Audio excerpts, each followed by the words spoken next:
বন্দে বন্দে বন্দে দুনিয়ার আশা।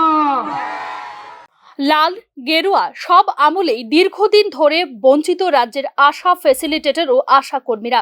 বিজেপির আমলে সামান্য কিছু সুযোগ সুবিধা পেলেও প্রয়োজনের তুলনায় সে আর্থিক সহযোগিতা খুবই কম বলে অনেকবার ক্ষোভ বিক্ষোভ ও মিছিল করেছেন আশা ফ্যাসিলিটেটর ও আশা কর্মীরা।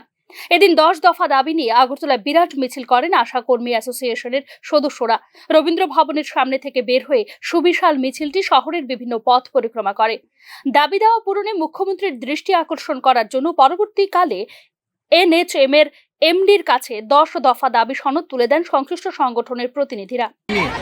রাজ্যের মাননীয় মুখ্যমন্ত্রী ওনার নিকট আমরা দাবি সনদ তুলে দেওয়ার জন্য আমাদের এনএচএম এর এমডি মহাশয়ের নিকট আমরা ডেপুটেশন দেব। দুর্গাপূজার প্রাক মুহূর্তে তাদের দীর্ঘদিনের দাবিগুলি পূরণের জন্য রাজ্য সরকার ও মুখ্যমন্ত্রীর কাছে দাবি রাখেন কর্মসূচিতে উপস্থিত সংশ্লিষ্ট সংগঠনের নেতারা।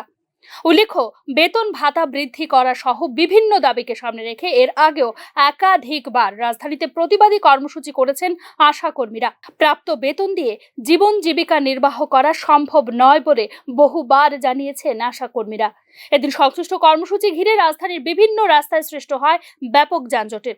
দীর্ঘ সময় রাস্তায় আটকে থাকেন পথ চলতি মানুষজন। Bureau report, news now.